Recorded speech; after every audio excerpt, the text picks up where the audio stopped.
This wall is hiding a secret. At least I think it is. So my parents just bought this 1915 Craftsman home, and if you know anything about Craftsman homes, they do not have lots of curves and arches and things. Everything's gonna be very square and rigid. And you can also see that it has been drywalled on. There isn't trim around it. They kind of patched in the trim on the baseboards down here. And this is a really thick wall. So I feel like there's something hiding inside. I'm not really sure, but my hope is that it's hiding pocket doors. Just like in my house, the living room and dining room are divided by big giant pocket doors. And because my house is a 1914 Craftsman, this is 1915, I'm hoping it has some of the same details. And if those pocket doors are still inside, then we can open this back up and then bring out those pocket doors, and that would be so cool. But first, before I start ripping off any drywall, I just want to see, are there pocket doors in there? Is that even a pocket door cavity? What is it? That's what we're going to figure out today. Okay, so the plan is I'm going to drill into this drywall, and then I'm going to put this scope inside the drill hole, and I'll be able to go in and see what's inside this wall without having to rip off everything.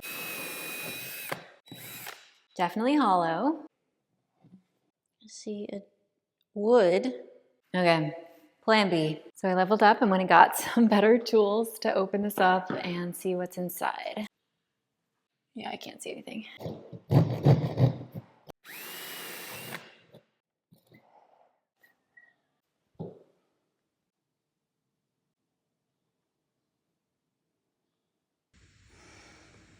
So the verdict is it's possible that there were pocket doors in here at some point because there is enough width for it, but there are no doors in there right now. So the options are to leave the arch as is, or to make it more historically accurate and square it out and make it more like a big cased opening. So after this, I talked to my parents and asked them what they wanted to do, and they also weren't a big fan of this drywall arch. It just doesn't fit the style of this Craftsman home. So they gave me the go ahead, and we're gonna start demo. And once this is all torn apart, we can get a better sense of if this contained pocket doors at some point, if there are any remnants left, and what next steps will be. And to get started with demo, I removed the base trim that's around this arch that was added on and clearly was not part of the original trim in this room. And let me tell you, this was a very annoying process because typically the way you'll remove base trim like this is that you'll take a little razor blade and run it along the caulk lines to break that caulk seal, and then you can fit your little pry bar inside and slowly pull it off. And base trim like this is commonly only attached with brad nails, which are very simple to pry off and remove. But whoever added this on and made this drywall arch to begin with apparently did not have a brad nailer, and so they used 4 different kinds of screws that they then filled and painted over, so I couldn't find where they were. So this step that probably should have taken a minute or 2 max ended up taking me 30 minutes per side. People, brad nails are sufficient. It's like they wanted to punish whoever came along and decided to demo this arch and make it extremely difficult for them. And I honestly would not be surprised if that was the case because there's just so much random construction in here that was unnecessary. You can also see once I got this baseboard piece pulled off that it is very new wood compared to that darker patinaed wood in the walls that's original to the 100-year-old home, which is just another sign that this is very new construction, if the screws weren't a dead giveaway. Then I was finally able to get to the fun part, which is tearing off the drywall and seeing what's inside. I definitely recommend using gloves if you're doing any kind of drywall work because oftentimes, especially with the lightweight drywall, what makes it lighter weight is that they incorporate fiberglass in it. And if you've ever worked with fiberglass insulation or anything containing it, you know that it is very itchy and annoying and you do not want it touching your skin. From there, I just kept removing the drywall and you can see that we are exposing this cavity that looks like the perfect slot for a pocket door to go into. But of course, as we know from our little investigation, there are no pocket doors inside. But I do still want to see if there is hardware up top. So once we're able to remove this arch, that's when we'll be able to see if there's any kind of remnants up there. Once I got to the curved portion of the arch, we have this flexible edge trim for drywall that I had to rip out, which is also just very satisfying because it loosens up all of that drywall and makes it ready to remove. And it's just nice when you can remove anything in a clean strip, like painter's tape, caulk, drywall edging, an apple peel. Give me anything I can remove in a clean strip and I will be a happy camper. So that was kind of like the spine that was holding all of that top drywall in place. And once it was gone, I was finally able to remove the remaining drywall pieces. And you can kind of see in the structure now how they added in those blocks up top so that they could curve the arch around it. So then I had to remove all of that blocking so that I could finally be able to expose what was at the top of this opening originally, which involved many, many more screws. And some of the screws had become inaccessible because they were hiding under the drywall. So I had to use my hammer to get access to some of those screw points, which was very annoying. And one of the many reasons why people don't often do delicate demo like this, where they're preserving things and are more likely to just bring in a sledgehammer and start knocking things down. But I am trying to cause as little damage as possible to the surrounding walls so that I don't have to do a ton of repair. So this kind of surgical demo is the way I go about it. Thankfully, since this drywall was patched onto the arch, it wasn't part of the same piece as the drywall on the surrounding walls, so I didn't have to do a ton of damage to the drywall on the wall itself, because if there's one thing I hate, it is drywall repair. Here you can see that blocking structure they created in the wall, just using 2x4s, and that's what created the curve of the arch once they put the drywall on it. I also just want to say I'm very proud of myself for remembering to wear a hat while doing this, because I never remember to wear a hat and my hair always ends up full of drywall dust and sadness. Once I got all this framing out and removed all the excess drywall, I was finally able to see what was hiding at the top of this framing. There's definitely remnants of the original tracks that the pocket doors would have slid on. We still have some of those brackets remaining, but none of the actual tracks themselves, which means that even if I can find antique pocket doors, I would have to find them with the actual tracks that could fit in this opening, which is 9 feet tall. And when I went to the salvage store, there were very limited options this tall, definitely not in the style of the other doors in this house, and they cost thousands of dollars. So I talked to my parents because ultimately this is their house and they make the decisions as to what they want to spend the money on. And they told me they probably wouldn't have used the pocket doors anyway, so they would much rather save money and just frame it out. And then if a future homeowner wants to come by later and rip out all of this trim and add in those pocket doors later, they can absolutely do it, and I'll make sure when I add the trim, I make it easy for them to do so. So here's a little reminder of where we started with this arch, and here is what it's looking like now. And next up is adding in all of the trim and the same profile as the rest of the trim in this house to try to make it look original. I love how all of the trim in this old house is very wide. It makes it look very luxe, but it also means that you're working with very wide boards, and my old beginner miter saw was just not going to cut it. So I did use this as the perfect opportunity to finally upgrade my miter saw situation, and I also got this stand. So first up here, I needed to fill in the gap at the top of this opening so that I have something to nail the trim into. And for that, I just used some of the 2x4s that I pulled out of the arch, removed all the screws and nails, and popped that into place with some pocket holes. I also removed some of this excess drywall that was hanging down below the line where I want to add my trim. Then I used my saw for the first time, and I cannot begin to tell you how much easier this miter saw cuts than my old one. It cuts like butter. It is unfortunately one of those situations where the more expensive option is actually worth the money, and I do not think I can go back now. So to start for this trim, I'm adding on these 1x2 pieces to the outer edges. Then when I removed the baseboards, I noticed that there is this gap in the flooring, and what's really cool is that you can see that this oak flooring that has been laid in this house has been laid over the top of the original flooring, which is a bummer because the original flooring is probably antique heart pine, which you can't find anymore because literally we've cut down all of the heart pine trees in this country. So I have the same flooring running in my house, but whoever remodeled this home decided they would rather use it as a subflooring, and they laid new oak flooring on top, which is one way to do it, not my favorite. Regardless, we still need to patch this little gap here. This section will be covered with trim, so I don't need it to be an exact color match, but I do need to make sure that it is flush with the rest of the flooring. Then I continued my 1x2s around the sides, and the reason why I put them on the top first is so that the side pieces can support the edges of the top pieces. I got all those nailed in place, and then I finally cut my first 1x12 board. And again, it just cuts like butter. I'm obsessed with this saw, and I can't believe I've waited this long to get a sliding miter saw because it's a game changer. This was a bit of a beast to get in position. I had to use my head as my third hand in order to get it up because this board was very heavy, but I got that nailed in place. I could only find these in 8-foot lengths, so I did have to cobble together an extra piece at the top. I was moving along, cruising, doing so well, and then I took a step back and realized that my spacing wasn't the same on each side. When you are working on a project, it's so easy to get into a flow state and you're just cruising along and you don't realize that you're making mistakes until it's too late. So periodically I force myself to step back and take a look at it and ask, would I be proud of this project at the end, or is it a little bit sloppy? And unfortunately, I decided it would be too sloppy, which meant removing all of that big trim I'd already installed, removing all of the nails, and then repositioning it and shooting it back in place, ensuring even spacing on both sides of the board. And I finished the third and final side the next day. And then I added this little filler piece at the top. And don't worry about that seam up top because I do have plans to cover it up. And then one of the unique features of the trim in this house is that it has these curved plinth blocks. The plinth blocks themselves are 1 inch thick. And if you've ever gone to the store before and bought trim, you know it usually comes in 3/4 inch thick sizes. So I really wasn't sure what I was going to be able to do. And then I went to the store and I found this magical thing, which is